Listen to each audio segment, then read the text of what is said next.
30টা মেয়েকে তার বিয়ে করতে পারবো না, যে কোনো একজনকে বিয়ে করতে পারি। হিরো আলমের জন্যই তো সব কিছু এত আয়োজন। এই এতগুলো মেয়ে কার জন্য আয়োজন? আমার জন্য আয়োজন। এই চলে যাবে এর দেখা তারেকটা নিয়ে আসা বসাও, এই চলে যাবে এর দেখা তারেকটা নিয়ে আসা বসাও। এখন এর মধ্যে 30টা মেয়ের দায়িত্ব নিচ্ছি আমি বলছি 30টা মেয়ে নিয়ে আসার মিডিয়াতে নতুন নিয়ে এসেছে, এর মধ্যে আপনার 14টা নিয়ে এসেছে, আরও আপনার 16টা নিয়ে আসবো ইনশাল্লাহ। এই তো দেখতে পাচ্ছি আপনাদের ধাপে ধাপে দেখাইতেছে, আপনারা 3 ধাপে তো আমি প্রেজেন্ট করলাম, আরও তো সময় আছে। আচ্ছা 30টা মেয়ের কি কি দায়িত্ব নেবেন? আমি তাদের সাথে আমার সাথে জুটি হিসেবে কাজ করার দায়িত্ব নেবো, এর বাইরে কোনো দায়িত্ব নেবো, যাতে তারা মনে করেন আমি যেরকম এর আগে 10টা 3টে 4টে মনে করেন জুটি এবং নায়িকা তৈরি করেছে, এরকম 30টার মধ্যে আল্লাহ পাক যে কটা তৈরি করে মাঠে রাখতে পারে আমি চেষ্টা করবো। আমার দ্বারা খালি খালি মেয়ে না, ছেলেও তৈরি করবো, এছাড়াও কেউ তোর মধ্যে গান গাইতে চায়, শিল্পীও তৈরি করবো আমরা।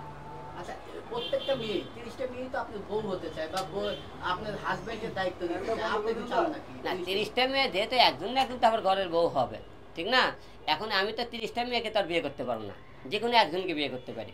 এখন কে আর মনে করেন আল্লাহ পাক যার সাথে লিখে রাখছে তার সাথে আমার জুটিটা লেখা।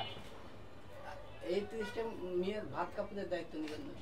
30টা মেয়ের ভাত কাপড়ের দায়িত্ব মানে 30টা মেয়ের কাজ করার দায়িত্ব নিতে পারি আমি। তারা কীভাবে ভালো করে কাজ করবে, কীভাবে মনে করেন তাকে কীভাবে মনে করেন প্রেজেন্ট করলে সুন্দরভাবে অভিনয় করতে পারে, সুন্দরভাবে মানুষের সামনে আমি নিয়ে যেতে পারবো। তাই হিরো আলমের দ্বারা এই 30টা মেয়ের মধ্যে 10টা মেয়ে টাইম লাইন আছে, তাতেই আমার সার্থক। তাই হিরো আলমের দ্বারাই আপনি ইতিপূর্বে 3টে মেয়ে আপনি বর্তমানে ভাইরাল, মনে করেন নুসরাতক আপনারা সবাই ছিলেন আমার নামে, তারপরে রিয়া মনিক আমার জন্য ছিলেন, ইতিক আমার জন্য ছিলেন, এই যে সোয়া মনি আমার জন্য ছিলেন, সেনকে অন্তরা আমার নামের জন্য। এরকম আজকে দেখুন মনে করেন এইরকম করেন যারা, তারপরে চাঁদনি, তারপরে মনে করেন একটু সবাই আপনি আগে থেকে এসেছেন। এইরকম তো মনে করেন অনেক কটা লোক তো আমার দ্বারা চিনতেছেন আপনি। তো এইরকমই তো আমার কথা, তারা তো অভিনয় করে একটা ভালো জায়গা তৈরি করতে পারে, এটাই আমার সফলতা, এর বাইরে আমার কোনো দায়িত্ব নেই। একজন থাইল্যান্ডে নিয়ে যেতে চায়, কেউ ইন্ডিয়াতে নিয়ে যেতে চায়, আসলে আপনি কোথায় কাকে নিয়ে যেতে চান? যখন যে দেশে আমার শুটিং করতে মন চাইবে তখন তাকে নিয়ে সেই দেশে চলে যাবো, কোনো সমস্যা নেই। আচ্ছা হিরো আলম, একটু জানতে চাই আপনার ডান পাশে যে মেয়েটি বসা আছে তাকে নিয়ে আপনি সিনেমা বানানোর কোনো স্বপ্ন দেখেন কিনা?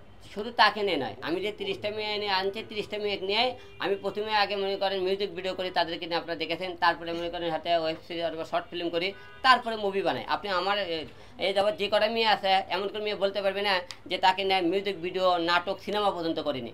আমি 10টা সিনেমা করেছি, 7টা সিনেমা আমার নিজের প্রোডিউস করা।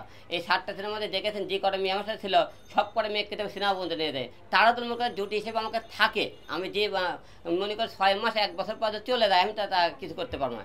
তারা মূলত টার্গেট থাকে তাদের যে না আমি আলম ভাইয়ের কাজ করতে চাই, তাহলে তাদেরকে আমি সেনাবদ্ধ নিয়ে দেবো। আর তাদের মুখে টার্গেট থেকে ভিতরে না আলমের সাথে ভাইরাল হতে এসেছে, আলমকে ব্যবহার করে চলে যাবো, তাদের একান্ত ব্যক্তিগত বেড়ে এই চলে যাবে এর থেকে তারেকটা নিয়ে আসা বসাও, এই চলে যাবে এর থেকে তারেকটা নিয়ে আসা বসাবো। কারণ হিরো আলমই তো মানে কেমন মূল্য তো ফ্যাক্ট, হিরো আলমের জন্যই তো সব কিছু এত আয়োজন। এই এতগুলো মেয়ে কার জন্য আয়োজন? আমার জন্য আয়োজন। আমি নিয়ে আসতে পারি থেকে এরা চলে গেলে আমার কোনো সমস্যা নেই, একটা গেলে আরেকটা নিয়ে আসবো। কারণ আমার কাজই হলো মিডিয়াতে কাজ করা, কারণ আমার নিজস্ব একটা ইউটিউব চ্যানেল আছে, নিজস্ব একটা ফেসবুক আইডি আছে, পেজ আছে। আমি তো নিজে একটা নিজে মনে করেন স্টুডিও গানের আছে, camera set up, live set up, studio সব কিছু। তাহলে আমি দাঁড়ালে যে কোনো মেয়ে আমি কাজ করতে পারি।